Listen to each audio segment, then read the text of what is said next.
It is a packed house here in San Diego, California. Hello, everybody. Supercross at its best, coming to you from San Diego. Qualifying for the main is a necessity to get into the money. It's also important to get the earliest choice of gate positions. Top 5 or 4 riders from each of the 2 qualifying heats get to the transfer to the main, and then the rest of the field goes to the semifinals where the top 5 qualify. Only 2 more spots are available in the 20-rider gate, and that'll come from the last chance qualifier. Last week's Honda sweep was a result of rebuilding a team that was candidly embarrassed after a winless 97 campaign, and we looked into that effort. There's no better story for this week's Honda close-up than the team's return to prominence. We didn't know what we could do at that first race, and going 1, 2, 3, 4, was, I mean, everybody dream about that. I was dreaming about this the day before the race. Even the veterans can't remember when Honda scored a 1, 2, 3, 4 to Supercross. What a Herculean way to start the season, especially after the humiliating winless campaign of 97 and pretty much a one-man show with 4 wins in 98. That's what racing is. I mean, that's the drug that we live for, is to win.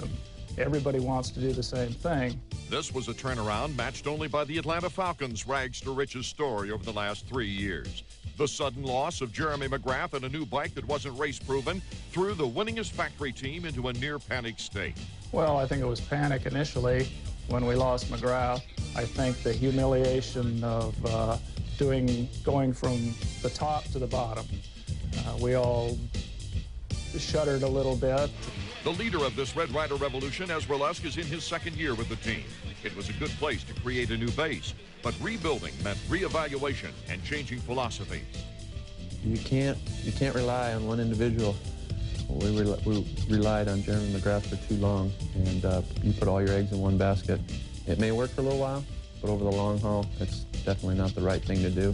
Former 3-time champion Jeff Stanton proved as good a recruiter as Jerry Maguire. Sebastian, we knew he wanted to come over here and race in America, and we took advantage of that, talked to him, worked it out with him. The Kevin Windham situation, he wasn't happy where he was at. I contacted him halfway through the year, and then he got back with us. And then Mikel Pichon, all he wanted to do was ride a Honda. Cliff White called on his 21 years of experience with Honda to convince the money men that it wasn't only how much to spend, but where to spend it. Honda was leaving no stone unturned, coughing up the bucks for Mike LaRocco's Factory Connection independent team. It's paid off. Honda stepped up in '99 for me with a lot more support, and I mean, I feel the bikes are so much better this year. Everything's easier. It's a long season, but if this Honda team stays healthy, it's every rider for himself when a championship is on the line. All of these kids have egos. That's what drives them to win. You just have to be a mediator and try to keep a lid on it if you can and not let it get out of hand. A good problem to have, and that's this week's Honda Profile. Getting set for heat number 1 of our qualifying round, Mikel Pichon. He took 2nd in the opener, number 5. Mike LaRocco, he's in the field with Ricky Carmichael, Jeremy McGrath, David Huffman, Timmy Ferry, Jimmy Button, Phil Lawrence, Larry Ward, Robbie Raynard. What a packed field, David Bailey. This, again, just like Anaheim, these heat races look more and more like a main event. It's an awesome year for talent. You go all the way down the starting line, and there's a lot of riders out here that can make it out of this heat race with a win.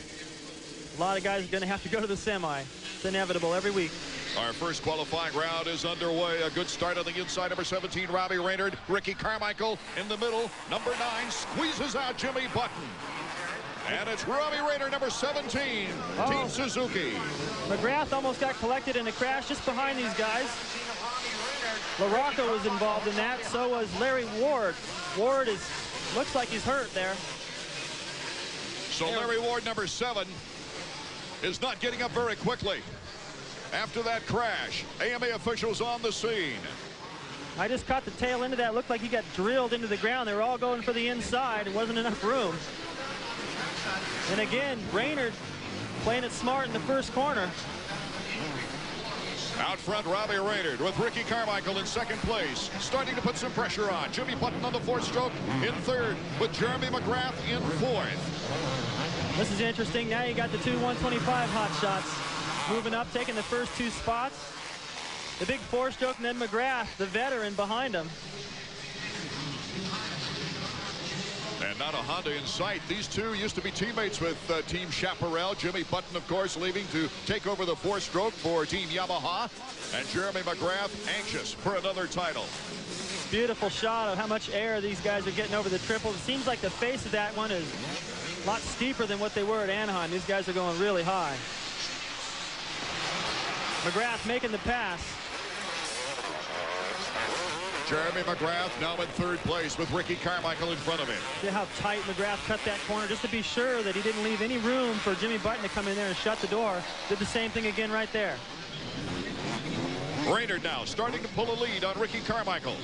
It's Jeremy McGrath with Jimmy Button on his tail. That's what I like about McGrath. He's got so much experience and the ability to protect his line but not lose time in riding defensive. The top 4 qualify for the main event. It is a long way back to 5th position where we have a battle between Damon Huffman and Mikel Pichon. It's interesting to note that Pichon and Larocco are not in qualifying position right now. They got a long ways to go to make it up. The front 4 just opened up a huge lead right now. We'll take our qualifying heat to conclusion when we return to Qualcomm Stadium in San Diego. Back to the queue in San Diego, our first qualifying heat of Supercross action with 5 laps to go. It's Robbie Raynard in the lead with Ricky Carmichael right behind him. We might have a great battle here at the end of this qualifying round, David. Well, I think what's going to force it to be that is the fact that Ricky's so aggressive, trying for a move right there, and McGrath's behind them both. They can feel that pressure, and that's going to force these guys to get aggressive. Look at that. Ricky Carmichael leaps into 1st place and has the edge on the corner. Will this be Ricky's night? Robbie Raynard trying to fire right back into the action. That was smart. Ricky jumping, crossing the bike up in the air to protect that inside line. Didn't leave an inch for Raynard to come in there and steal it. Look how close McGrath is already. McGrath hugging up on Robbie Raynard in 3rd position with Jimmy Button in 4th. It would be those 4 that qualify.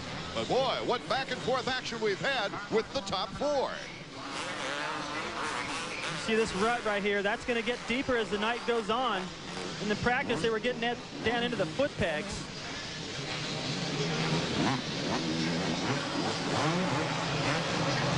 Raynard complaining of problems with the shock, the suspension in the opener. And he and Larry Ward really had a tough time of it. Look at this. Jeremy McGrath tries to the inside. McGrath, Raynard bar to bar. Carmichael in 1st, Jeremy in 2nd.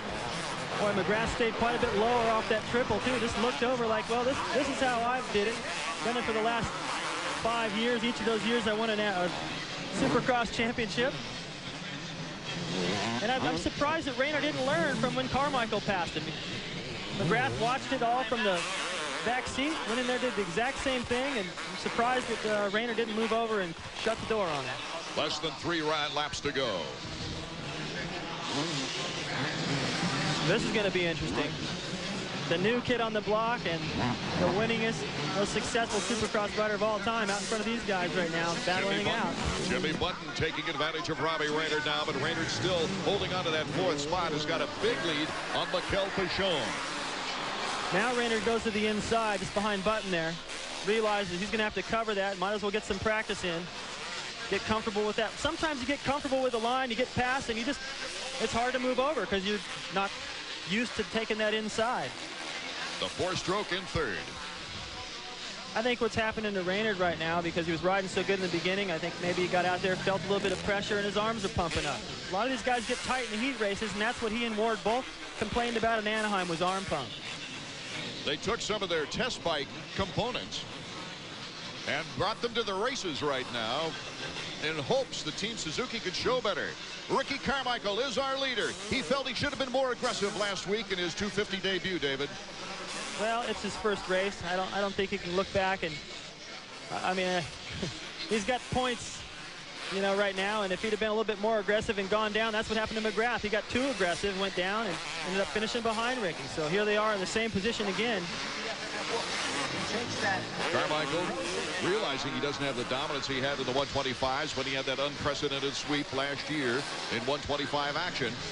And the white flag is out And Ricky Carmichael is one lap away from winning his first qualifying heat in the 250s. This is big, Art. And the reason I'm thinking that is because all day yesterday and all day today in practice, Jeremy has been the guy. He has been the guy setting the pace, jumping everything first, having the fastest lap times. And here Carmichael is going to win his first heat race. Should he hold on to it and upset him? Psychological factor here? Oh, huge. Huge. Carmichael didn't ride quite this good in the heat race last week. Ended up third going to the main event, but it was a start. This is a big step because he had pressure from McGrath, and he's actually pulled away now. That was Chad Watts, Ricky's mechanic, looking on. And he's going to be upside down on this finish line jump. The chickies for Carmichael. Ricky Carmichael and McGrath 1 and 2 out of our opening qualifying heat. Jimmy Button and Robbie Raynard also getting the transfer. Davey Coombs catches up with our winner on the podium in just a moment.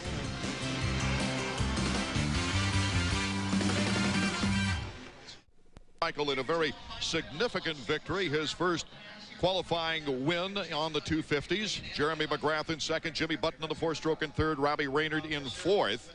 And those guys will go to the main event.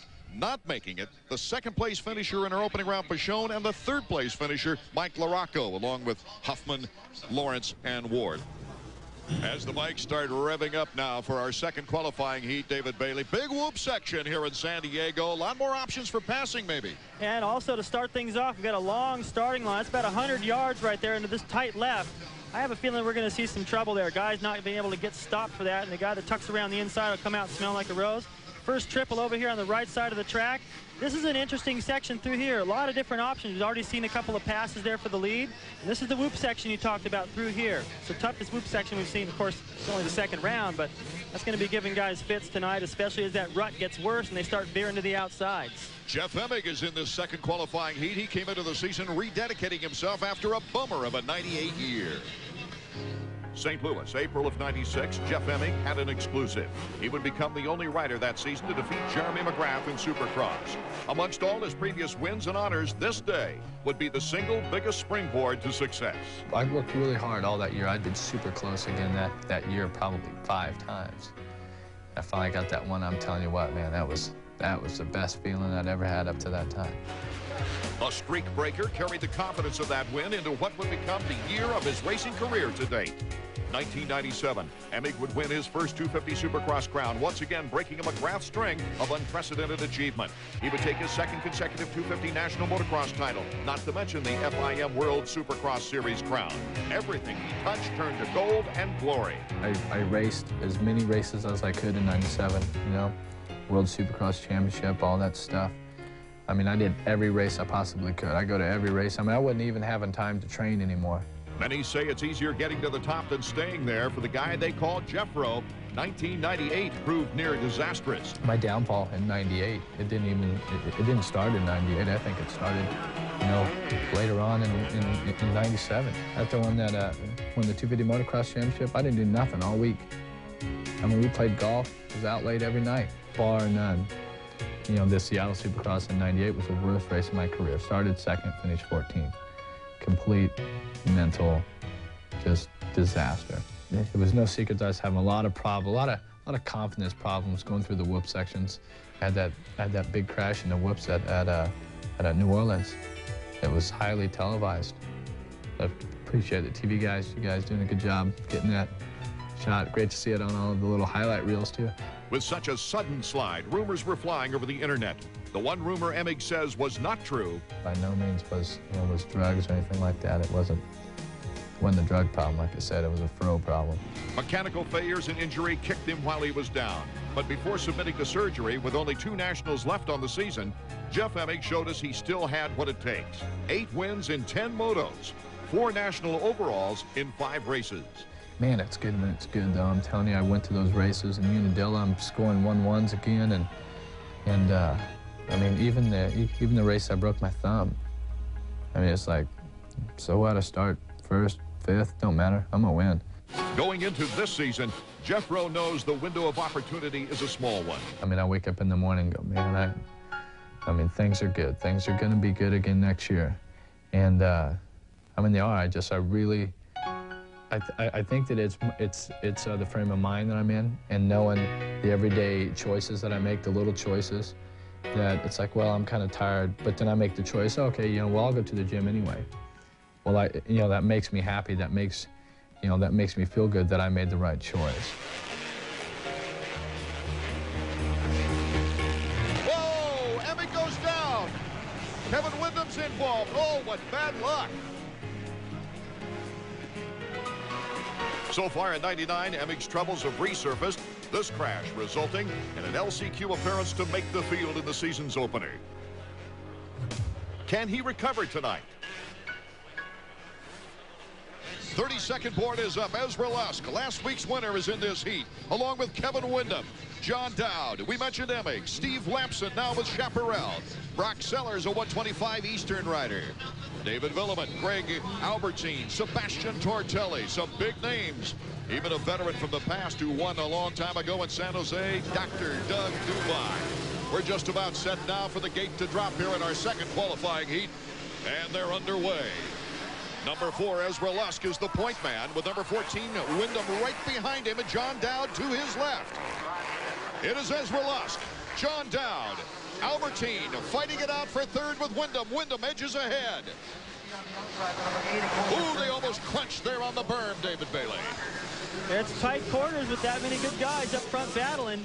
A couple of Honda teammates. Windham sort of got pushed wide, but he did a nice job to recover, get back up into second. And for Lusk to turn around and see a teammate, this is Anaheim all over again. It always helps when you see your teammate back there. You can relax a little bit because you know he's not going to come in there and knock you down. Ezra Lusk, such a confident rider this year, his second year with Team Honda after being 3 seasons with 3 different factories.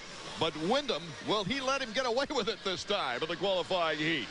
Windham in second place, wants to make a move. Albertine in third with Dowd in fourth. And it's Sebastian Tortelli in fifth on the bubble for the transfer spot.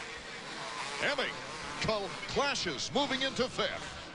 Well, I don't think what you're going to see here, you're not going to, there's no secrets. These guys are teammates. If Lusk does something, it's a little bit new out there. Chances are they've talked it over in the pits. Windham won't be surprised. He'll probably just work on it, make sure he can do it too. Come main event time, he'll be ready. Here's the battle for second and third as Windham trailing our leader, Ezra Lusk.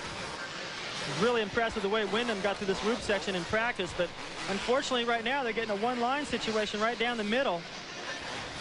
Hopefully that gets chopped up and they start moving to the outside. Here comes Windham to the inside, David. Beautiful clean pass on the berm. What happens, you get so focused on the loop section, you forget to get through that corner smart at the end.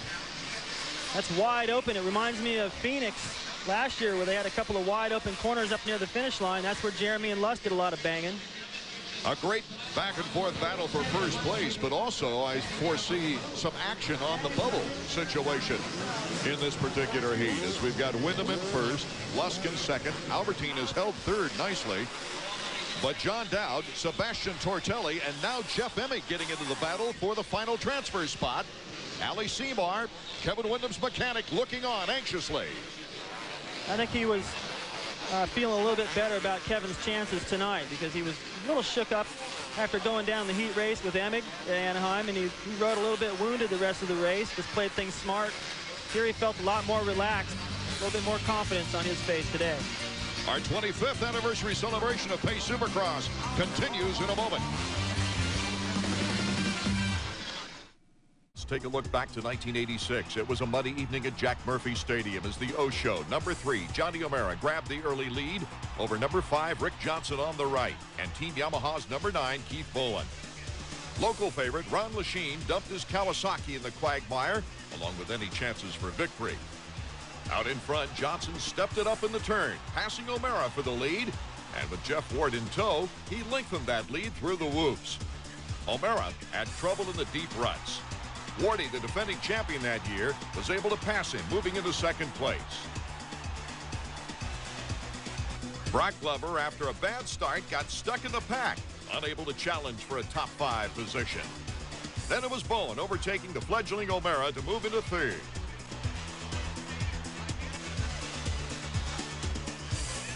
In the end, El Cajon's number 5, Rick Johnson, was able to hold on to take the win in front of his hometown fans. We're back with Supercross, heat number 2 of our qualifying action from San Diego. After winning the opener, Ricky Carmichael, we're taking a look now at Kevin Windham, leading our second qualifying heat with Ezra Lusk, last week's winner, in second place. Kevin's starting to make a few mistakes right now. In the corner before the triple back there, he stuffed the front wheel high up in the berm, knocked the hay bale up off the top. There you see teammates riding together. That's about as aggressive as they're going to get until you get to the last couple laps of the main. Just trying to cut underneath, make it clean. After Kevin made the mistake at the top of the berm, front end almost went over the top. Then he came up short on the triple, and Lusk is back there watching that going, well, he's mine now. He's starting to make mistakes. Windham and Lusk have pulled away from 3rd, 4th, and 5th, where a real battle is ensuing. Here comes to the inside, Ezra Lusk. It was pressure from Lusk that forced Kevin into another mistake. And the guys say, oh, the track's kind of easy. Everyone's doing the same thing. It's hard to pass. Well, we just saw that you can get by people out there if you keep the pressure on and make good decisions. Ezra Lusk with 4 Supercross wins last year. Only injuries held him out of title contention in making a charge on Jeremy McGrath. There you see the whoop section. Look at that. Albertine in 3rd, and number 6 is John Dowd with Sebastian Tortelli, and then Jeff Emig. Emig hopping through those whoops a lot better than last week. Well, he's desperate right now. He knows he needs to get back up there where he belongs, not have to spend too much time going to the semi this year like last year. Albertine trying to hold on to 3rd. He had a 3rd place finish in the semis in the first weeks of action and got a slow start in the main event, ending up in 16th place. But he's looking much better right now. Sometimes all you need is a start to get up there and run with the fast guys, watch what they're doing, and you get in their groove. And that's what happened for Albertine in the early laps. Right now, though, he's lost so much time to the leaders. I don't know if he gets a good look at him, and he's going to start feeling the pressure in these last few laps. I know Emig's going to turn it up in desperation, so is Tortelli. That's going to put the pressure on Dowd, and number 8 right there, Albertine's going to feel it all. So we have less than 3 laps to go as the leaders now jumping over the finish line jump. Albertine just clearing it. When will Sebastian Tortelli make his move? Sebastian Tortelli, a winner in the opener last year at the Los Angeles Coliseum, still is recovering from the broken foot that he received in some action after winning the 250 crown over in Europe last year, beating Stefan Everts out in the last race of the year. And they're starting to spread out now. No real challenge for 3rd, 4th, and 5th. Actually, I thought this would turn out to be a great battle. And Emig just took a new line just behind these guys. He just tripled into the corner, made up some time. There you see Emig at the tail end of this, then Lamson, and then Villeman bringing up the rear of that long freight train battle. These guys better get busy or they're going to the semi. It's more work for them, more wear and tear on the bike for the mechanics. Last lap, white flag is out. And it looks pretty cut and dried right now, unless a mistake is made. Ezra Lusk is our leader, and he's pulling away from Kevin Windham in 2nd place. A long way back to Albertine, John Dowd, and Sebastian Tortelli. Jeff Emig, then Steve Lamson, and then David Villeman. Only the top 4 advance directly to the main event. The others go to the semifinal round. Lusk having time to acknowledge the crowd.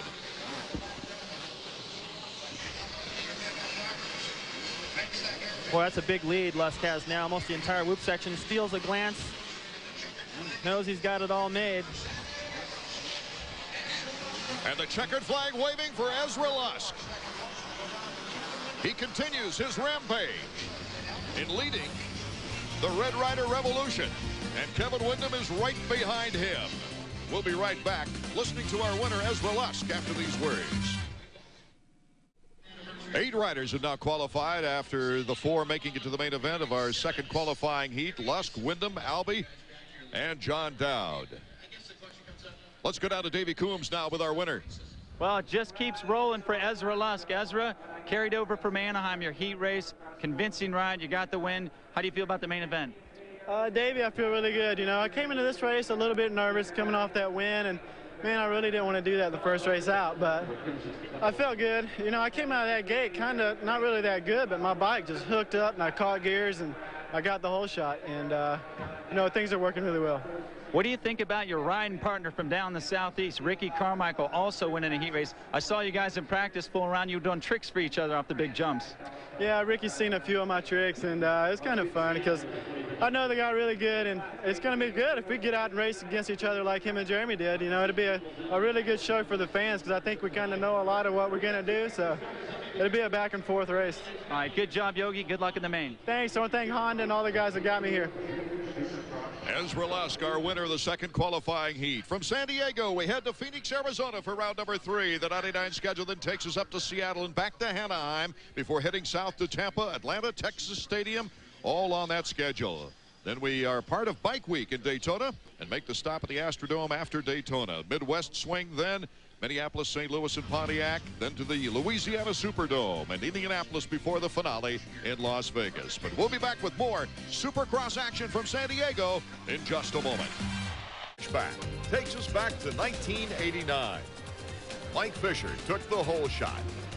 Meanwhile, back in the pack, rookie sensation number 45, Damon Bradshaw, and the veteran rider Rick Johnson battled it out. The leader Fisher then took a nasty tumble that would make every home video of the year. He would bounce back unscathed, but lose his first place spot to the hard-charging Jeff Stanton. The rookie-veteran battle continued to rage on, with Johnson getting the best of Bradshaw with a well-executed block pass. Then Johnson locked his sights on teammate Stanton as the two hometown boys raced for the checkers. After Johnson railed it on the outside, passing Stanton for the lead, he would hold on for an impressive comeback victory, his 4th in a row. Back in San Diego, California for round 2 of Pace Supercross. Art Ekman along with David Bailey. And David, if the heat racing is any indication, we are going to have a tremendous main event. First of all, you've got Ricky Carmichael and Jeremy McGrath battling it out in the first qualifying heat. Then you have the two Honda teammates, Lusk and Wyndham, doing the same thing in the heat 2. Well, Jeremy had to come from behind a little bit. And once he got up behind Carmichael, I thought, well, this is going to be good. And Carmichael just pulled away. I think Jeremy, it could have been a strategy where he's going, I don't want to show him where I'm faster because he's going to know that in the main event. That could have been by design. In the other heat, though, those guys just showed each other everything. Their teammates, nothing's a secret anyway, but Lusk really was proved to be the faster of the two, he and Kevin. Kevin, I think, rode tight. He made a lot of mistakes, and then he just kind of said, go ahead, you can have it. David, I have a feeling that every week we're going to have big names going to the semis, and even the last chance qualifiers happened last week. But we've got two guys that hit the podium in Anaheim that have to go to the semifinals. Well, it's unfortunate, you know. It's unbelievable. Emig is struggling again, and you know, Larry Ward and his crash. It's unfortunate, but as much talent as there is these days, there's going to be a lot of guys going to the semis and occasionally to the last chance qualifier. Let's go down to trackside to Davey Coombs now, and maybe a condition report on Larry Ward, Davey. Well, we tried to talk to Larry as he walked off. He was holding his shoulder. He didn't look very happy. Unfortunately, he also didn't give me any indication whether he was going to ride or not. It doesn't look good for Team Suzuki. At least the other two guys, Albertine and Raynard, qualified directly. Also, you got to be wondering what's going through Bruce Cernstrom's mind. The Kawasaki team manager, again, has two veterans going to the heat races, while his rookie, Ricky Carmichael, went straight in. With the confidence that Larocco and Pichon got in their opening week, I expect them to fire back in the semifinals, but boy, that's got to be a testy situation for Emig and Huffman. It is, but last week, I mean, it seems like they'd be used to it now. I mean, Emig did that a lot last year, and I think that Anaheim proved it doesn't really matter if you have to go to the semi. Pichon went to the semi. So did Kevin Wyndham. They both ended up, you know, 2nd and 4th respectively. So it's not that big of a deal. The last chance is a little bit scarier, though. Well, and here we've got a longer start too, and the gate position isn't quite as essential. You know, I watched Emig come out over the gate in the heat race, and he's been so phenomenal with starts over the years. He got out, looked like it was pretty good, and a lot of red soaked him up and beat him into the corner. So that could be a problem. He might have to go for a little bit different engine setting to beat those guys in the corner on these long starting lines. Semifinal action coming up when we return. Champion Jeff Chicken Matasevich gets the best of his rival, 125 East Coast champ Damon Bradshaw. But Bradshaw takes it back again.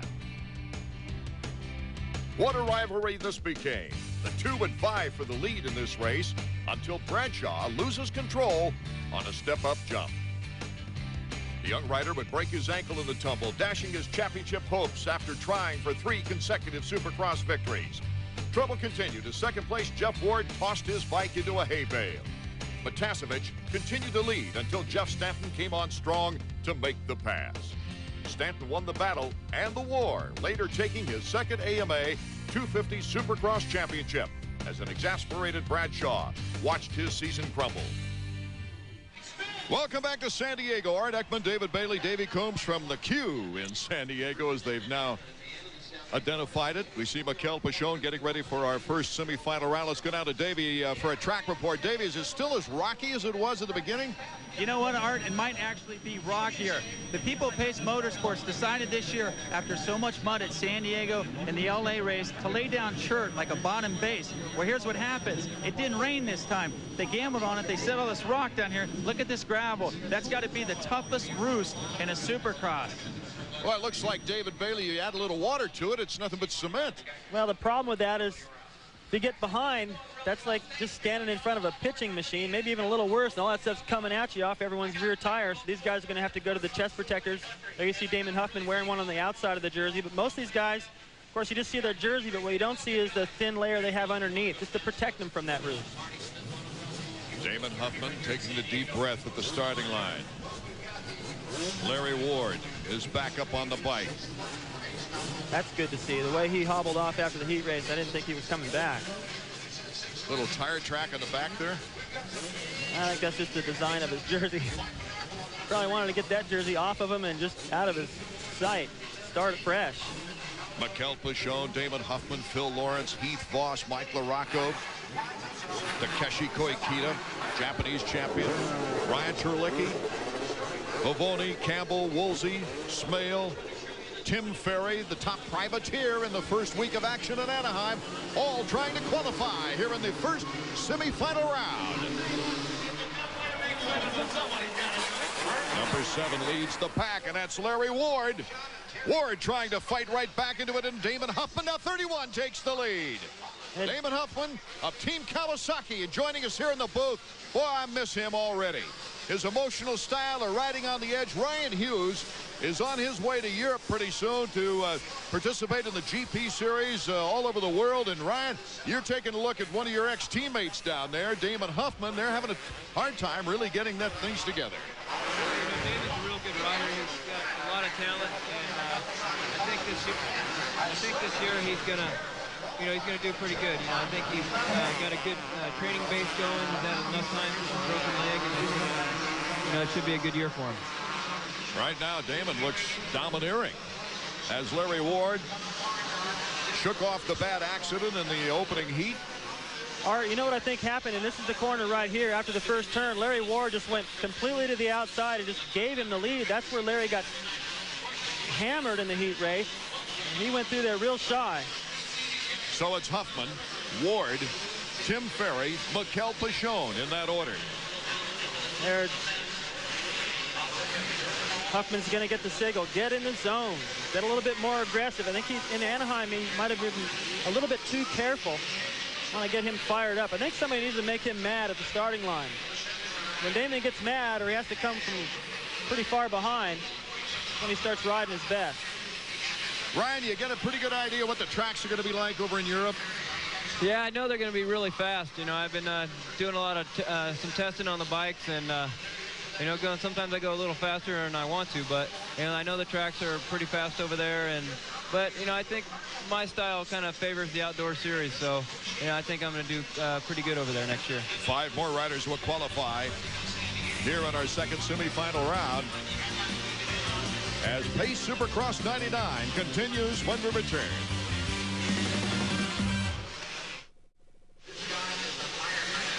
Welcome back to our first semifinal round of 250 action from San Diego. It's Damon Huffman out in front, Larry Ward in second, and then Tim Ferry, number 20 on the no-lean Yamaha in third, but a big challenge coming up now from Mikel Pichon, number 5 from Team Yamaha. I think he's the fastest rider on the track right now, Art, and we're going to find out if you can pass out here. Mikel Pichon of Team Honda You know, he told us earlier that it was only a dream that Team Honda could have such a sweep in that first round. Everybody was a little bit nervous at Honda. You know, we didn't know what to expect at the first race. And, you know, everybody knows Jeremy is very fast, and he won so many times at Anaheim. And we didn't know what we could do at that first race. And going 1, 2, 3, 4, you know, was, I mean, everybody dream about that. You know, I was dreaming about this the day before the race, that we all would go 1, 2, 3, even 5. You know, with Sebastian, and we didn't go to 5th, but we got four riders in front, and that was the best we could do. Dan Bentley, Peugeot's mechanic. He looks like fairly concerned.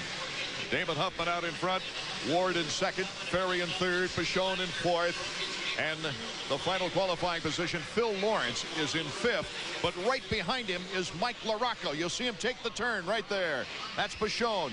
Lawrence is 37. Mike LaRocco behind him. I think the concern on Dan Bentley's face, mechanic for Peugeot, is that I don't think gate position is as important as it is at some races, but still you want your rider to go into the main event with a little bit more confidence than 4th place out of the semi. Also, it's going to give him a pretty lousy pick to the starting line for the main event. And they're running out of time for him to move up. Less than a couple of laps remaining here in our semifinal round. There's Dan, the former mechanic of Jeff Stanton. Who can forget that year in 1990 when Stanton won the championship? Bentley cracking the board over his knee, slamming it down. Tim Ferry, number 20. Ferry's made a lot of progress, David. I'm impressed. At Anaheim last week, I was watching this guy, number 20, going, boy, he sure looks good. And I'm looking through the program going, who the heck is number 20 this year? And actually surprised a little bit to see that it was Ferry. I knew he could ride well, but really surprised me. White flag lap underway now as Huffman comes over the finish line jump. Here's Peugeot making that same jump. Lawrence is behind him. The battle is Lawrence and LaRocco for the final qualifying position. Oh! Ferry went down in the corner. Came up a little bit short on that double jump. Back in, caught it, and just spun right out from underneath him. So he'll have to probably go to the last chance qualifier, as LaRocco has his way paved. Both those guys in the lead getting over the triple now. Everyone's starting to get over it clean. Right, I like your attitude, though, in approaching this opportunity you have in Europe. You just take it by the bull by the horns and run with it. Yeah, you know, opportunities come up, and a lot of people say Europe is where the people that are done and finished in USA goes. But, you know, I'm looking at it as an opportunity and something new to do, and, you know, looking to win a championship. Damon Huffman, the checkers, here in the semifinal round. Ferry going down. He'll have to go to the last chance qualifier. So we'll take a look at those 5 riders who will advance to the main event when we return. Welcome back to San Diego. Tim Ferry, number 20. Involved in the crash that'll send him to the LCQ, the last chance qualifier, David Bailey. Now you see right here, his front wheel clips the top of that jump. The back wheel is going to come along. If you roll that forward, you'll see a case. You hear the term case it.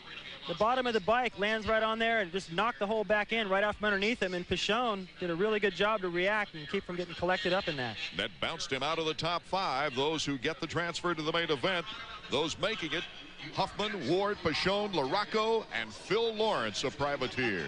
Let's go down to Davey Coombs.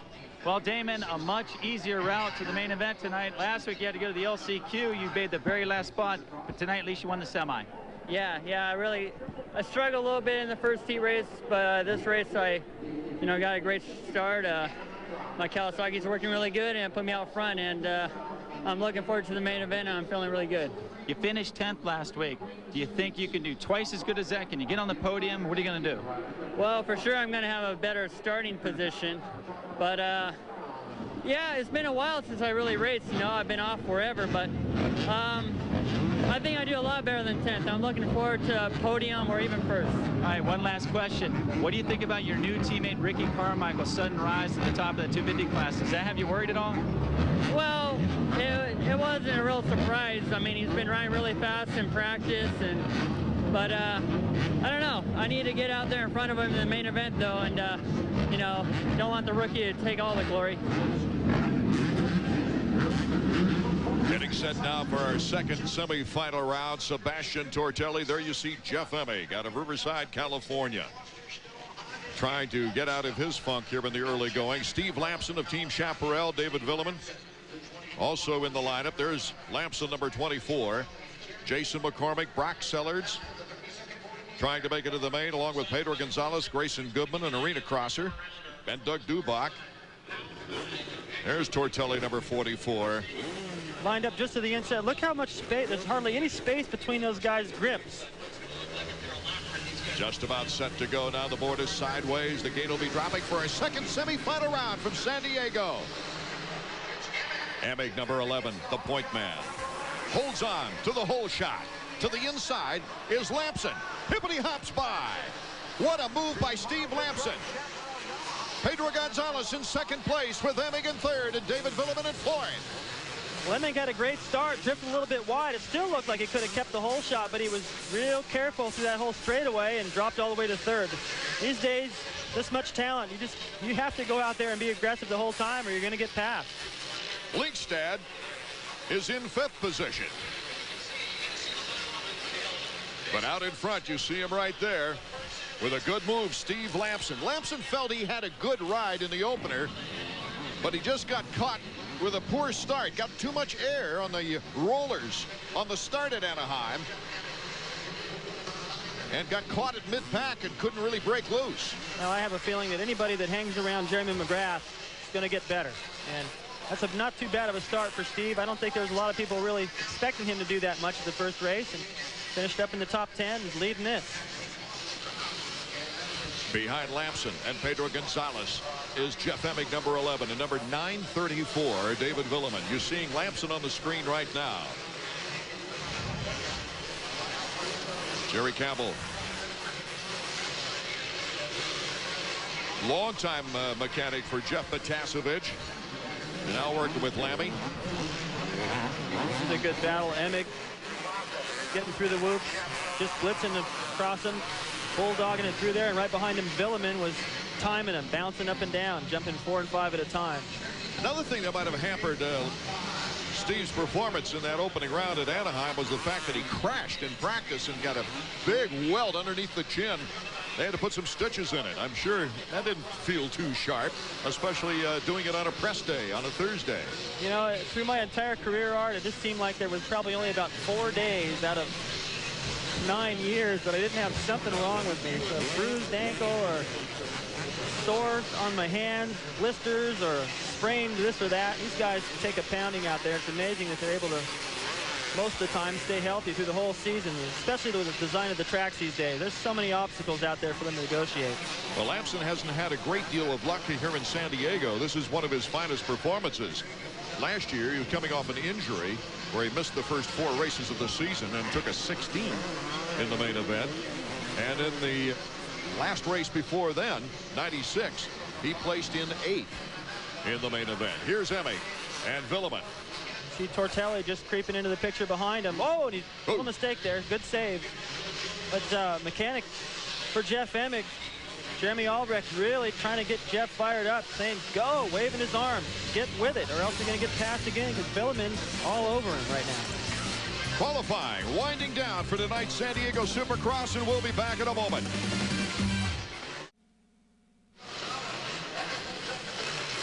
Welcome back to Supercross from San Diego. Our second semifinal round, as you see Jeff Emig, number 11, being chased by 934 David Villeman. Villeman in the States for about 5 races before reporting back to the GP circuit where Rhino Hughes is going to go. They'll be competing against each other. That'll be good. Both those guys pretty aggressive. There's going to be some bumping. Pedro Gonzalez, number 53. He's with Kawasaki of Mexico. But our leader still, Steve Lampson on the Chaparral Yamaha. Emig is in second. Villeman third. Gonzalez fourth. And moving into the final transfer position out of the semifinal round is Sebastian Tortelli, number 44. And he will not have much opposition, I don't believe, from Brock Sellards. Jeff Emig starting to pick it up a little bit. Looking a little better, more relaxed. anytime this is so mental out here, and things start to go a little bit better. If a guy goes down in front of you, move up a spot, all of a sudden you get a look at the leader, and you're closing a little bit of time, you feel so good. He's on the white flag lap now. Last lap of our second semifinal. Starting to jump things a little bit better. His timing is better. Looked like he was looking down to the left side of his bike when he came around that corner. Yeah, that's hard to say. We'll keep an eye on him, see if he does it again. But I would imagine that Lamson at this point is just playing it safe, probably backed it off just a notch, and that's allowed these guys to close the gap a touch. Well, the guy that's got to feel good right now is Pedro Gonzalez in 4th position. This is his finest ride in some time. Tortelli is fading, and Brock Sellards now is trying to make a move on the final lap for the final qualifying position. Sellards, a 125 rider from the East, would love to go right to the main event and not go to the LCQ. The checkers are waving. Steve Lamson. What an energizer type of situation for Lammy. And Jeff Emig in 2nd place. Villeman in 3rd. So Davey Combs will be talking with Steve Lamson about this adventure here in our semifinal round when we return.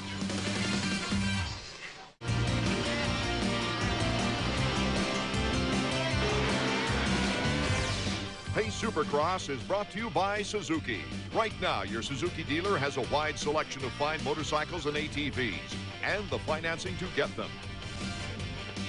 Back at San Diego, California, the East 5 riders coming out of this second semifinal round, advancing to the main event tonight. Steve Lamson, what a victory for Steve.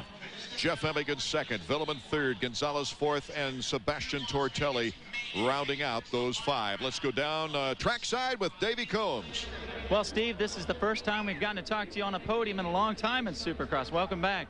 Yeah, thanks a lot. I just, you know, the heat race, I didn't ride too good. I was a little tight, had a few problems, but I put it together in the semi here and, you know, came out winning it. So, how do you feel being teammates with Jeremy McGrath again? When you guys were on Honda, you're almost unstoppable. Yeah, it's really good. You know, we're working really good together, and we're, you know, feeding off each other a lot. Like just as I said earlier, we watch the videos from the heat races, and he kind of had a few comments that helped me out a lot. So it's good. All right. Well, we wish you and your teammate good luck in the main event. Thank you very much. Thanks. Our last 2 qualifiers for the 250 main event, Tim Ferry and Grayson Goodman. Coming out of the last chance qualifier, they get those final 2 gate positions. The 125 riders are on the track right now for their parade lap. We'll have the future stars of the 125s coming up after these words.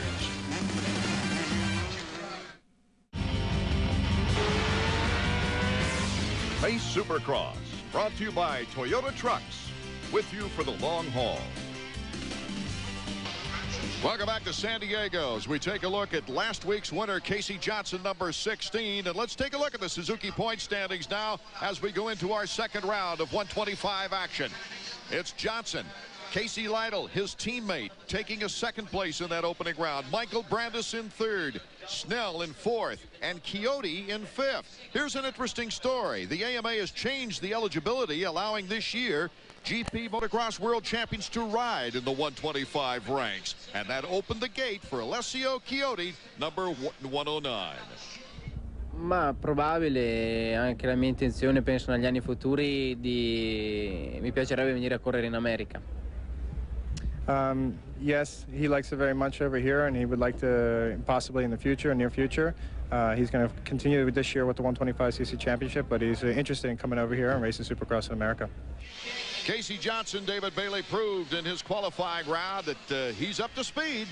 It was no fluke that opening week. Yes, it was a struggle for him to get to the main event at Anaheim. He really had to work for it, and he had to work hard in the main event too. So he's got the confidence and knows he can come from behind. Feels like he's got the mental edge, but Bogart looked pretty good in his heat race, and his teammate right here, Casey Johnson's teammate Casey Lytle, also looks really strong, and it's going to be a tough fight. No mistakes for him. The way Johnson won that opening round, it really upped his confidence as we talked with him before the race. Yeah, I mean, now I feel a lot more confident coming into this race, and had the jitters going into the first race, you know. I knew there was going to be a lot of tough people and a lot of people going fast. So, but I mean, I just relaxed and rode my own race, and everything worked out good. Casey Lytle is a little bit more quiet than Casey Johnson, his teammate.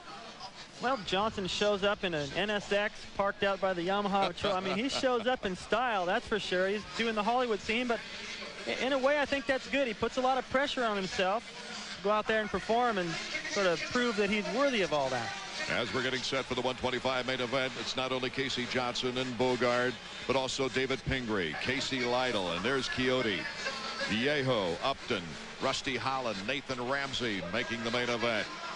Jimmy Varas, Ryan Clark, Keith Johnson, Scott Sheik, Greg Schnell, Preston Hagseth, Billy Payne, Reed Evans, Michael Brandes had a tough time in trying to qualify. And there's Pingree, number 60. Right next to the starter box. It's always a nice place to be, because then when you come out over the gate immediately, you've got about a 6-foot gap to the next rider. Board is sideways. 5 to 10 seconds. That gate will drop, and we'll get the main event for the 125s in San Diego underway. What a battle of a pack out of that first turn. Number 33, Casey Lytle. He got the good start in the opener. 16, Casey Johnson right behind him. Eric Viejo, number 98 in third. And Charles Bogard in fourth place, number 144. But it's Casey Lytle. Yamaha of Troy, number 33, is our leader. Looking good for these guys right off the bat. Once again, this time I'm anxious to see if Casey Lytle is as satisfied with second place. He was happy with that at Anaheim because that was a fine performance, but I think he's feeling like, okay, I led 14 laps last time. Let's make it 15 this time. Led the first 14 laps, and the only lap that Casey Johnson led throughout the entire 125 round one in Anaheim was the final and decisive lap. It's Casey Johnson right behind Lytle. It'll be interesting to see how these teammates work it. Will Casey Lytle want to hold on to that number one position so badly that he'll try to outposition Casey Johnson? I haven't seen Casey Lytle ride that much up front. It's hard to say what he's going to do. Obviously, he's got a lot more confidence. Already got a lap in the books. He doesn't have that much pressure yet from his teammate. He's there, but he's not really hounding him, forcing him to take the inside into every corner. And for the pro circuit guys, I know Mitch Payton really wanted to work on starts all week. Come on, guys, you need to get starts. Lytle having trouble in the whoops, and Casey Johnson takes over. So a bad break by Lytle. Those are monster whoops. Well, he wasn't putting that much pressure on him, but he was close enough to take advantage of a mistake. And going back to Mitch Payton's riders, all of them got terrible starts. Scott Sheik is in best position in that team, and he's back in about 8th, 9th place right now. One of the big surprises right now in the early going is third place, Eric Viejo. Kawasaki of Mexico, as we take a look at our leader, number 16, Casey Johnson. Taking another look now at what happened to Casey Lytle in the whoops. Well, he got offline right there, and you see his front wheel touches that whoop. That's about a 2-foot high straight wall. As soon as your front wheel hits that, he almost comes to a complete stop. He did a great job to save it, keep his composure, and he's still pretty close to Casey Johnson right now. It's always hard to rebound from a big mistake like that. It takes a lot of energy. He messed up again. Once again, he's having trouble in that whoop section. Here comes Viejo. Viejo, number 98 on the Kawasaki. Bogard is behind him in fourth position. Hey, look at that whoop section, and it starts to get a rut down the middle, and you think, well, now it's easy, but it's pretty difficult to stay in that rut. It takes incredible balance to ride 70 yards in a perfectly straight line and negotiate all those bumps. That's what he's having trouble doing. So it's Johnson now pulling a lead on Lytle. The battle is for third, with Bogard pulling up on Viejo. I guess Bogard loves this track or something. He's really looking sharp here in San Diego. And really making a move up through the rest of the pack. Quite a ways in back of the top four is Nathan Ramsey. He's in a battle for fifth. And right in front of him in fourth is Quixote. So that's turning out to be a good battle behind the lead pack, which is pretty much of a freight train. Viejo trying to hold off Bogard. Bogard just missed him, and you saw it right there on the camera. Great shot. Bogard just couldn't control. There goes Quixote. That was actually a good idea, maybe a bad spot to do it. He had a much better opportunity in the corner before the whoops to go in there and get aggressive like that. A little over anxious. Taking another look.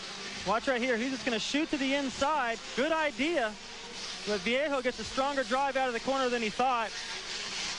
Makes contact right there in high sides. Now he's probably going, boy, I wish I wouldn't have done that. Looked a little impatient, didn't he? Yep. Tried to reach out when he really couldn't have a chance at it. Here's Nathan Ramsey, number 25 on the Split Fire Pro Circuit on the outside of Coyote. Coyote just coming to America to try to learn things from the American rider and take it back and defend his 125 world crown. Ramsey didn't get a good start at all. You heard me talk about the Pro Circuit riders getting bad starts. Sheik was actually in the best position, so Ramsey has come from behind past his teammate. And he's got a good enough pace right now that we could see him challenge Lytle towards the end of this race. Coyote, 109.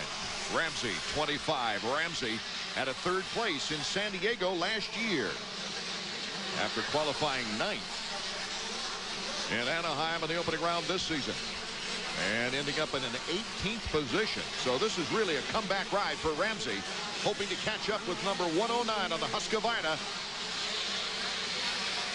They call him Kiko. That's his nickname. Alessio Coyote. Pretty impressed. I mean, this guy really specializes in outdoor type races, but comes over here and mixing it up with the U.S. guys, no problem. And I like the line that Nathan Coyote? Ramsey Yes. rather is taking. He's not going for that rut. He's just decided. Doesn't have to worry about trying to hold a straight line. Just get through there quick. The top three are spread out, neither challenging each other. This is the battle for fourth. Ramsey puts on the brakes just in time. Coyote trying to hold him off. Ramsey's going to have to get creative here, maybe a little bit extra aggressive to get by. Coyote knows he's there, obviously.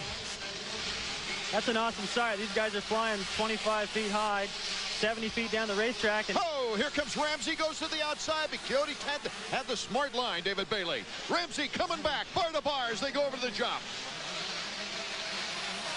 Coyote's running a smart race. Boy, he just fooled Ramsey completely. He knew exactly what Ramsey was thinking, just put on the brakes and parked it right there. There's nothing Ramsey could do about it.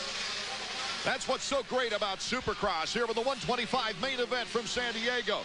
Is you might have the leaders out in front and spaced out, but you got battles throughout the race.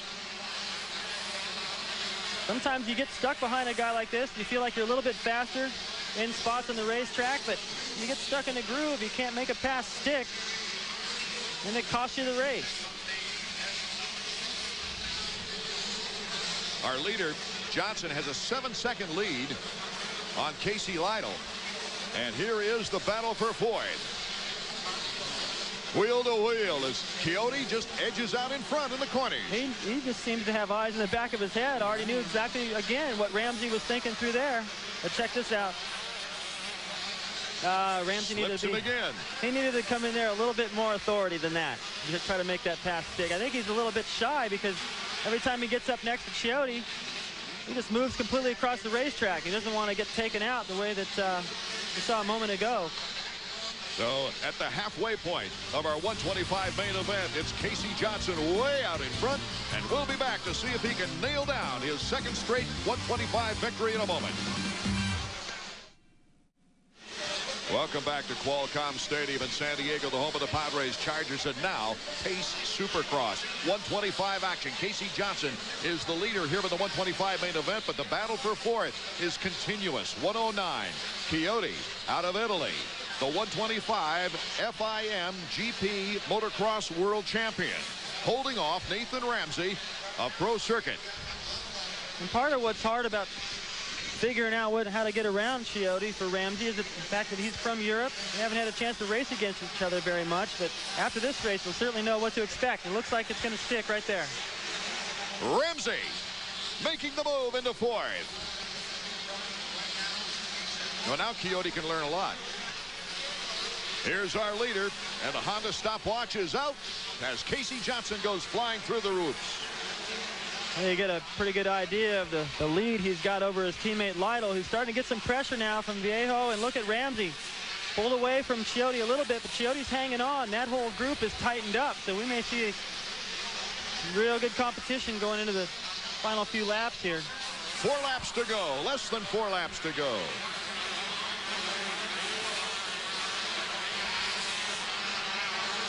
And it's a walk in the park for number 16, Casey Johnson.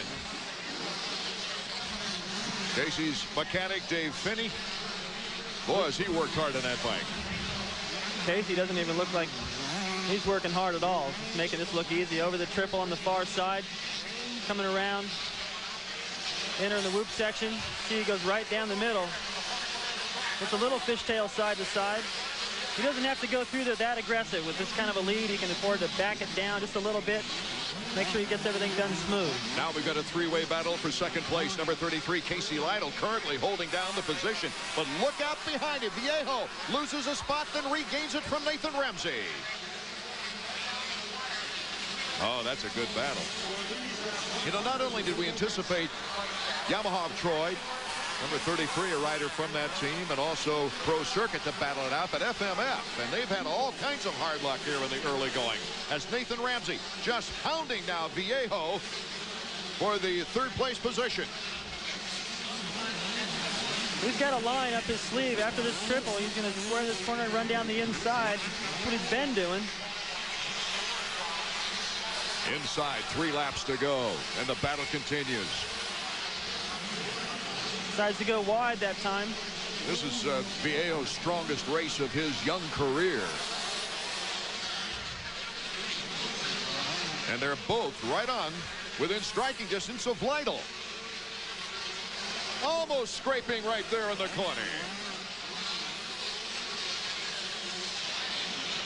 2 laps to go in our 125 main second round action. Well, yeah, when I look at Ramsey's position right here, he's got so much to gain. They can go from 4th to 2nd here at the very end of the race if he makes good decisions. Viejo trying to put the block pass on Lytle, and Lytle just got by. Here comes Ramsey on Viejo. Has to go to the outside, though. Coyote is behind this bunch. A lot of pressure on Lytle right now. One mistake, and he's going to drop 3 positions. Now Coyote's turning up the screws. Viejo just can't get quite the stick, and Viejo goes down in the whoops. Bad break for the young Mexican. He gave it all he had. He certainly did. If you're going to make a mistake, you want to make it trying as hard as you can, not some stupid mistake. White flag is out. Casey Johnson way past the finish line jump, and Lytle is holding on desperately. Nathan Ramsey barking at the door with Coyote ready if anybody makes a mistake in front of him. FMF riders Chris Gassler broke both heels in practice. That's why he's not here.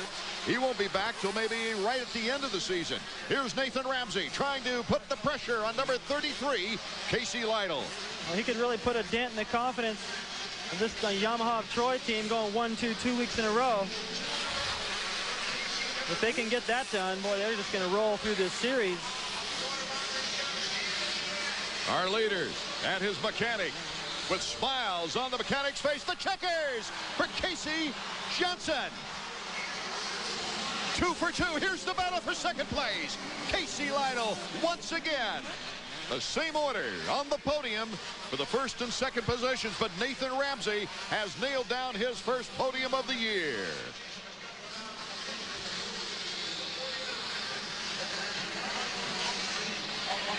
Fine ride by Nathan Ramsey. He had to come from pretty far behind, work at it, and had a tough time getting around Coyote. And he made a last-ditch effort in that last corner to try to get around Casey Lytle, but I think that would have been a pretty sour T-bone if he would have really went through with it in the corner before the finish. Johnson finally putting his hands up there. He's got the taillight blinking away. We'll be right back as Davey Coombs will be talking with Casey Johnson after these words. Art Ekman, David Bailey, Davey Coombs. Our 125 main event has just concluded. Casey Johnson once again his 2nd win in a row, and for the 2nd week in a row, Casey Lytle in 2nd. But it was Ramsey in 3rd, Coyote in 4th, Brandis in 5th. And as we take a look at 6 through 10, let's go down to Davey Coombs now and see how Mr. Johnson's feeling. Davey? I tell you, Casey, you're impressing a lot of people. We saw you roll in here today with the Acura NSX. You already look like a rock star, but you got 2 wins in a row, man, and those are real numbers. I'm not trying to have that rock star image, you know. I'm just got a nice vehicle and I want to drive it around, you know. So I don't know, maybe psych out the competition a little bit. I don't think it's working, but I mean, everyone's riding real good this year, and it's 2 in a row. Hopefully, you know, I can just keep it going.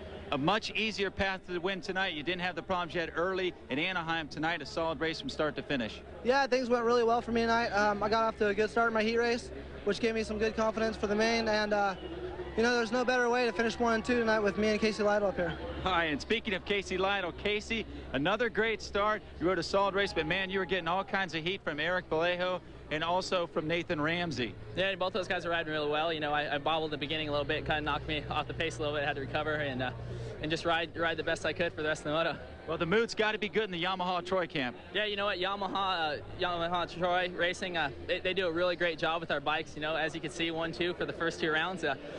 How much better can we possibly do? Well, I'll tell you what, we look forward to seeing more of you and the other Casey up here. Congratulations, both guys. All right, thanks a lot.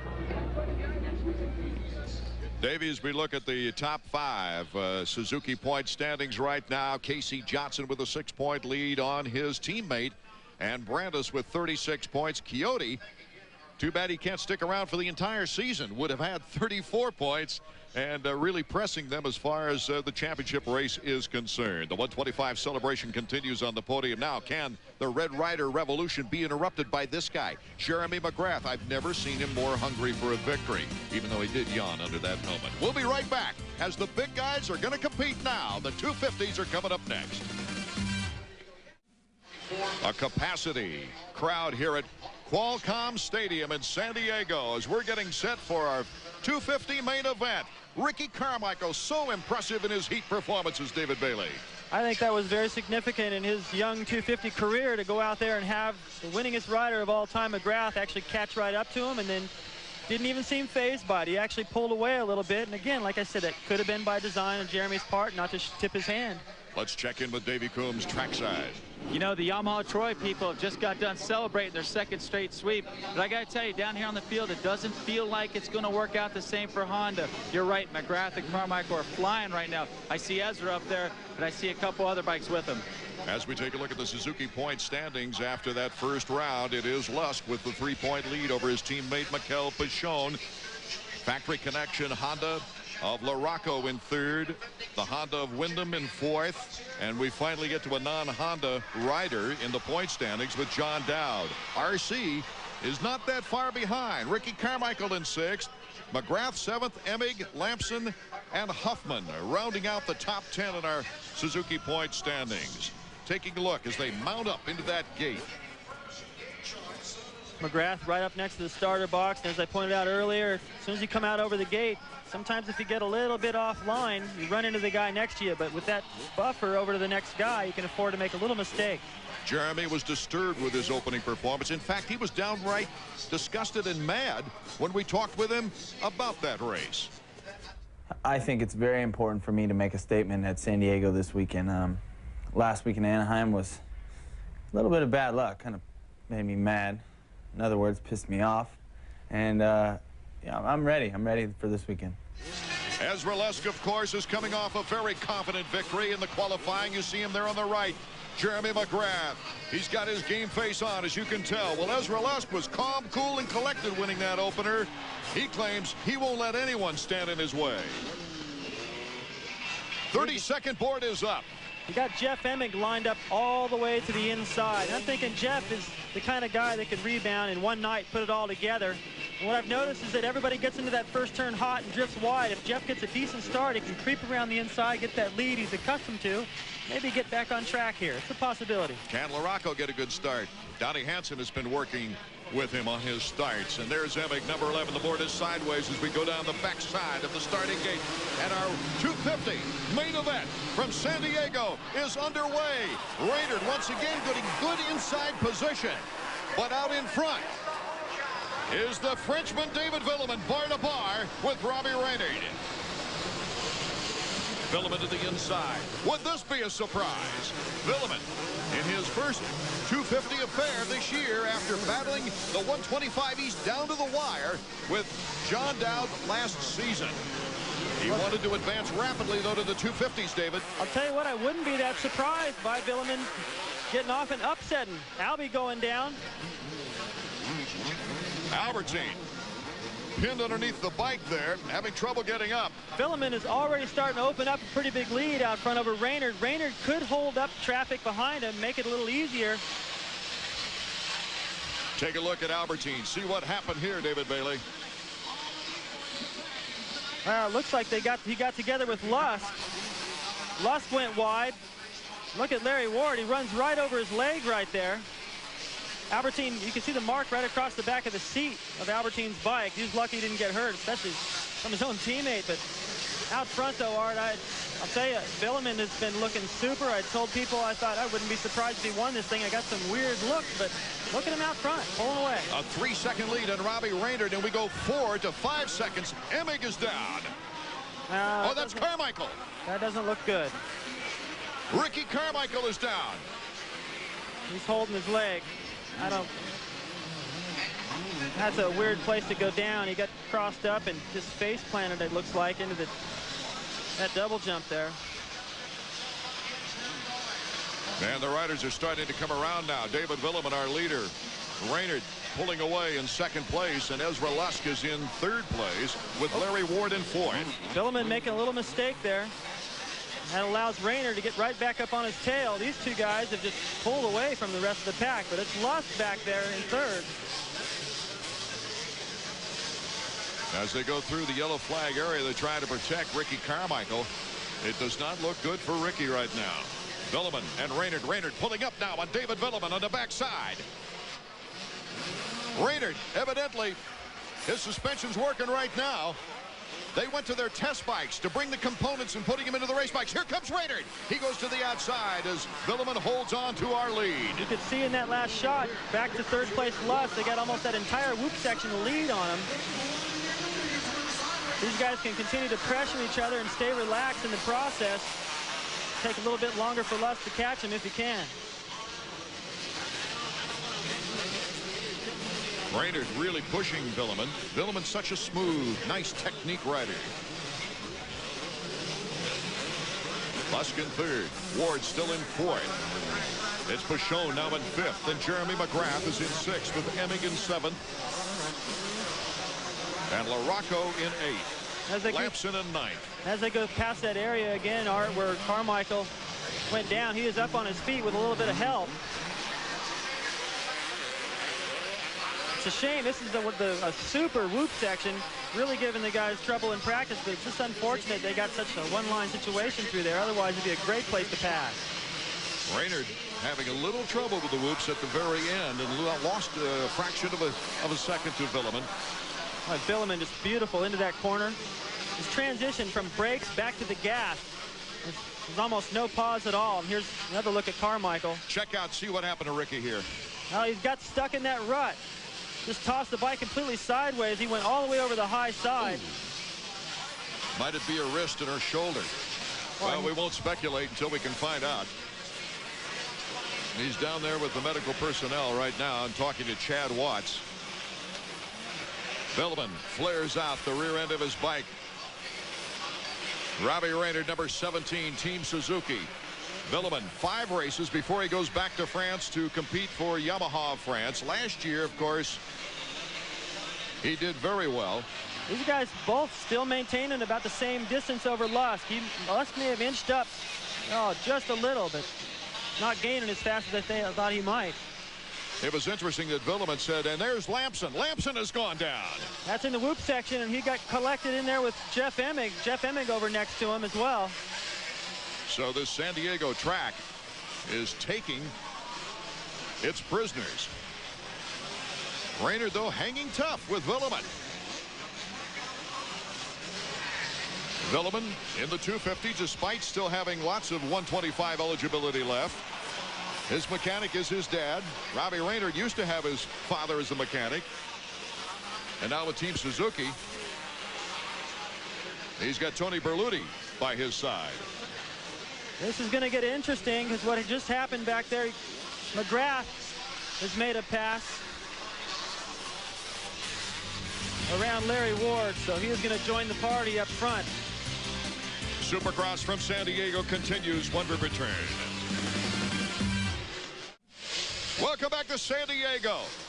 As Villeman is out in front, we're taking a look at the defending champion, Jeremy McGrath. McGrath is currently in 5th spot and trying to chase down Mikel Pichon. McGrath just riding through the section right there where he made the pass the lap before on Larry Ward. Now you see Lusk just inching up ever so slightly, but not gaining as much as he really needs to. I think later in the race, Lusk is really confident in his training and his focus out there. To stay concentrated, your concentration has to be perfect for 20 laps, not 15. What a comeback ride for both these young riders. Villeman was 13th in Anaheim. He got into the main event barely with a 5th in the semifinal round. And of course, Reynard, as we told you before, after an impressive heat performance where he got a whole shot, he ended up 19th. One of only 2 riders being lapped in the opener. One thing about Villeman too is he's pretty solid. I don't recall seeing him get out front and make big mistakes. He gets out there and just gets in a groove. What I like about his style is it's a little bit unorthodox, but he knows he's in control. He's bringing that bike around the track with him. He puts a lot of extra style into it. He knows he's in control. He's having fun out there. He's staying loose. On the stopwatch, you get an idea as to the interval of these riders as Larry Ward goes through the picture. Mike LaRocco. Number 44, of course, is Tortelli, and this is his finest finish if he should hold this position. Of the season, that is. Of course, he won the opener last year. That gap's still staying the same, Art. Pichon still holding off McGrath. McGrath looking for the avenue. Now he's within striking position of Pichon. If he can hold this. Here's a pass for the lead. Robbie Reynard and Villeman. Oh, my goodness, the crowd now is on their feet. Reynard almost skidded out. Well, now these guys start playing the slow race into the corner, trying to protect their lines, and look what's happened. Ezra Lusk is right there. So Ezra Lusk, the points leader. He won the opening round. Look at the mechanics trying to encourage their riders. And to make it even better, just behind these guys, McGrath has made the pass on Pichon, so see, he creeps into the picture. Jeremy McGrath in 4th, and he's not that far away from David Villeman. If I were McGrath, I would make sure that whatever Lusk did, I followed. If Lusk gets around these 2 guys, and McGrath takes too long getting around him, he's got win number 2 in the bank. 11 laps to go, and McGrath is 5 seconds behind the leader. Reynard, number 17 in 2nd. Lusk looking for the opportunity, puts the block pass on, but Reynard slips through as they go into the whoops. This is where the experience of McGrath may pay off. This is a great race. A wonderful track, actually. And here it goes.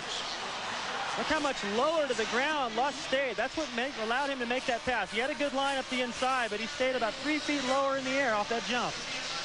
And that jump was the halfway point now. Lusk in pursuit of Villeman as we see Reynard and Jeremy McGrath. McGrath, good position. Can he get the torque out of that corner? Reynard. Oh, that 250 Suzuki program paid off at that time. Watch McGrath down this straightaway on the inside. This is where he passed Larry Ward. Triples into that. Reynard's doing the same thing, and he's doing pretty close to the inside, so I don't think he's going to have an opportunity right there. Okay, our leaders now are going to start to get into the lappers. Oh, Jeremy McGrath makes the move on Reynard, and he's only got Lusk and Villeman in front of him. And you know what? You can hear that when you're out there. You can hear the crowd get into it. Lusk knows something just happened behind him, and I'm pretty sure he knows exactly what happened. Villeman, Lusk, McGrath, Reynard, Pichon. That is the top 4. The top 5.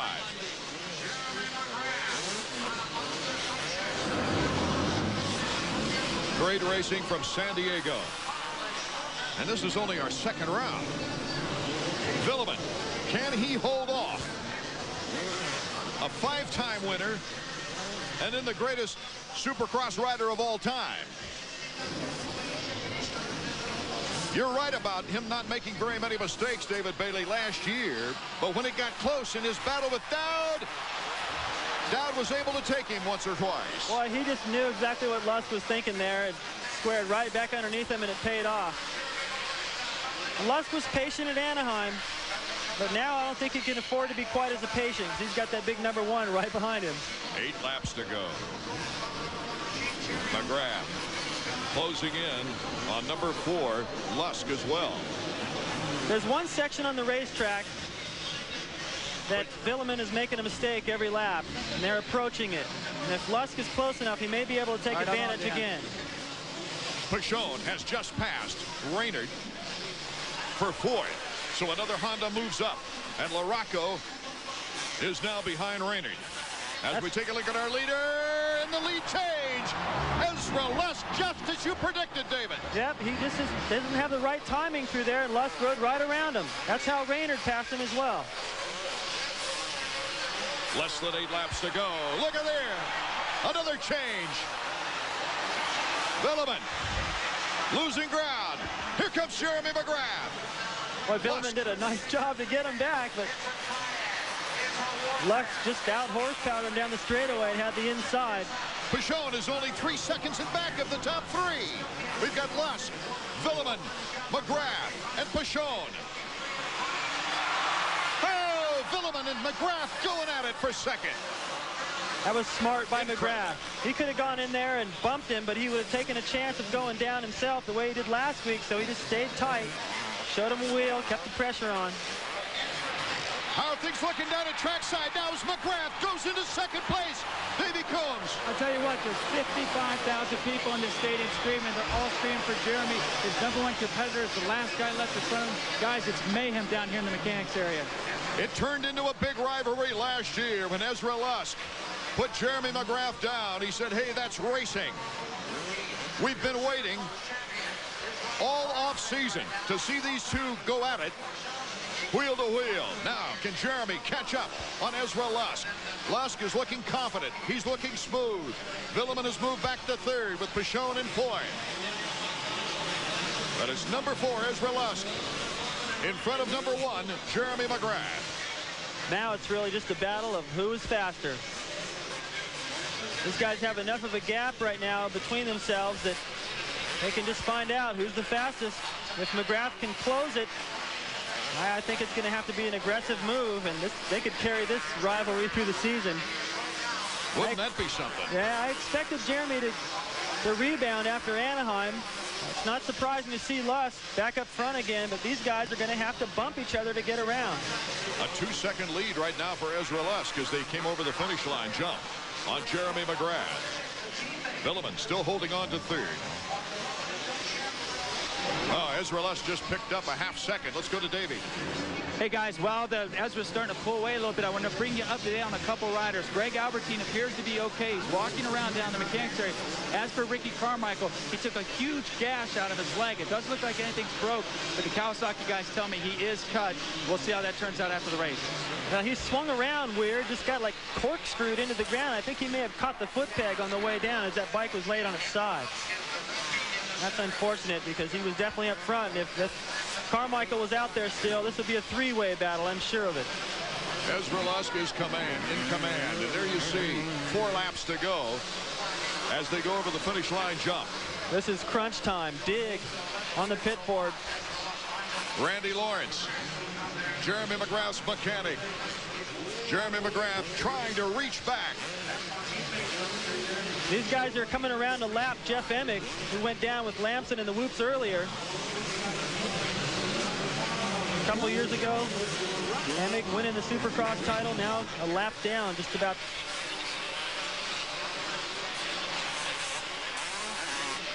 There's #4, our leader. That's the one section that if Villeman could have just gotten through there a little bit better, this would be a little bit different story. 10 podiums last year for Ezra Lusk. Jeremy McGrath trying to cut it down now. Less than 4 laps to go. That's a good signal by Randy. Keep the pressure on. If you don't have pressure, you can ride perfect all day. But as soon as somebody's right there, all of a sudden you start thinking about them, wondering if they're going to cut underneath you, if they've got something different. The crowd gets into it. You start riding a little bit different race. Jeremy's cut the lead down to a little bit more than a second, as you see there.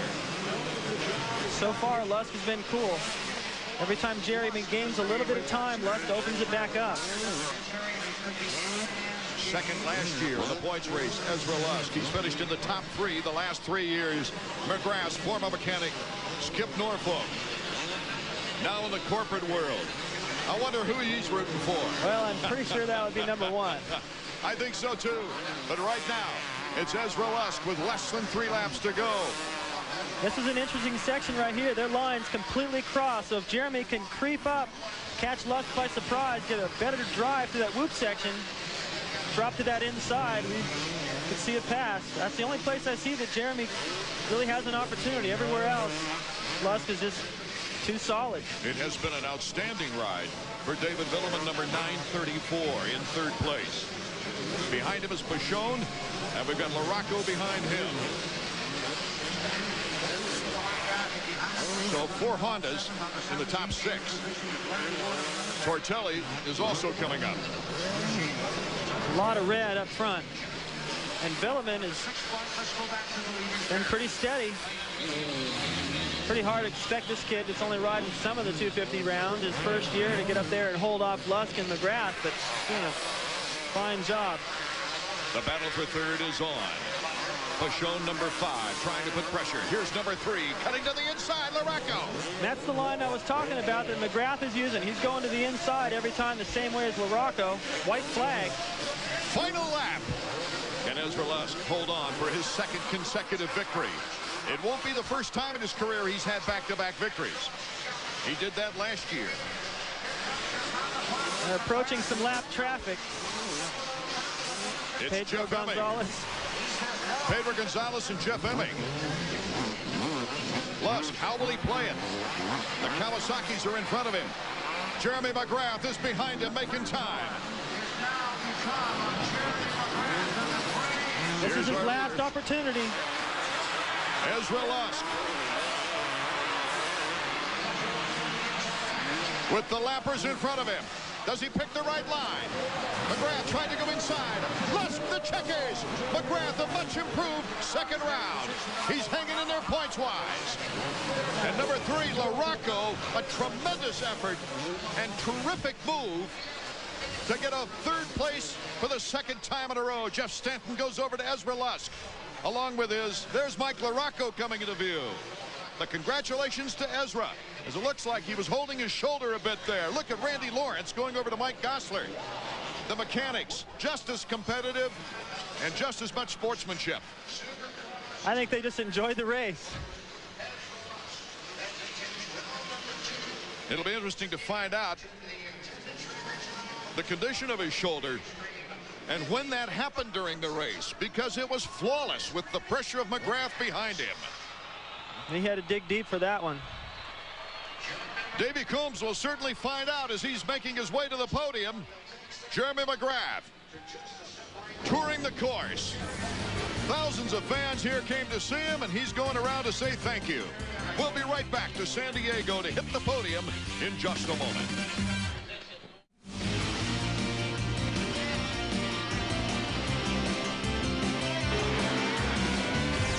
Hey Supercross has been brought to you by Suzuki.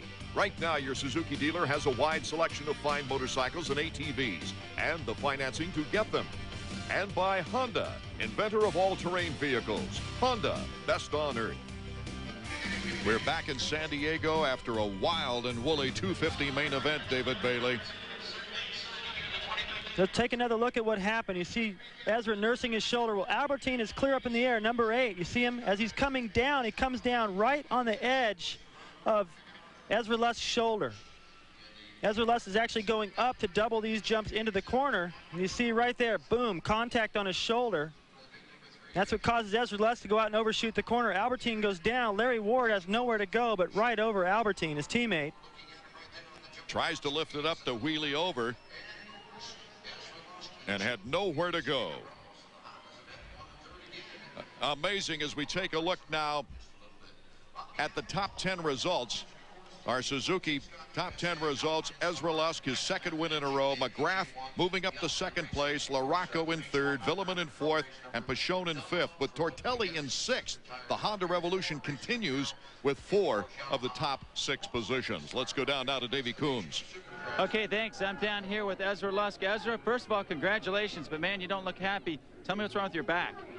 Well, I guess one of the riders, I guess it was Albie, committed to the triple back in the back, and I had cut it off to try to get by somebody, and it landed right on my back. All I felt was tires and frames, and I didn't know what I was going to do. I was in so much pain. I think RC passed me, and I can't believe I finished the race. After that, you got back up. You rode a very smart race. You had Jeremy McGrath coming up behind you. You had Billman and Raynard in front of you. You rode it safe, you rode it smart, and you came out with a win. Yeah, you know, I got to thank Team Honda and Dunlop and Edney Shoes and all these guys. Fox are really putting effort in this year and just making the bikes awesome. Hey, can we take a look at that back? Yeah, I think it's just my shoulder blade up here is a little swollen. I don't know about too many scratches. Well, don't worry about it. I don't want you. I can't even pull it up. You're going to have to pull it up if you want to see my back. Okay, well, while we're talking, let's sit around here and talk to the second place rider. Jeremy, I tell you what, you had a good race going, but that start killed you. Yeah, I kind of got closed out on the start. I had a little bit of a bad jump there, and my Yamaha's working great. It's just I'm getting a lot of traction, having trouble holding it down, and I got kind of closed off. Up at the end, you moved your way up through the field. Again, it was a real methodical ride. 3 laps to go. You had Lusk right in your sights, but it seemed like you just couldn't get close enough. Yeah, Ezra picked up the pace once I got in second, and he got in the lead. And then I got closed in on him, was kind of stayed the same for a while, and then tried to get close to the end. But, you know, I was kind of trying to be patient, too, because I need to get the ball rolling. Anaheim, I finished 7th. It wasn't that good. I need to get some confidence going in my head, and I was strong in 20 laps, right on his tail, and, you know, he's got the confidence from last week, so I'm trying to build some. I'll be all right. I'm just starting to get going now. Maybe we'll see a rematch of your great race in Phoenix next week. Well, I hope so. That's kind of where it all started last year, and you know, my Mazda Chaparral Yamaha is working great, and hopefully I can be on top next week. Good job, champ. Thanks a lot. As we take a look at the Suzuki point standings now, Ezra Lusk the perfect 50 points. Larocco moving up past Pashone after his fine third-place performance with 40 points. Pashone at 38, and Jeremy McGrath not that far behind David Bailey with 36. Like he said, playing it smart, trying to build some confidence, get some points on the board. You know, it's only 3 points difference right here tonight, and Lusk had the ball rolling, and Jeremy might have had to take some chances that could have cost him some points to try to take over the lead, so he played it smart. That's how he's won titles. Next week, from Phoenix, Arizona, it'll be Sunday the 31st at 4 p.m. Eastern Time for round number 3 of Pace Supercross. Art Ekman along with David Bailey, Davey Coombs.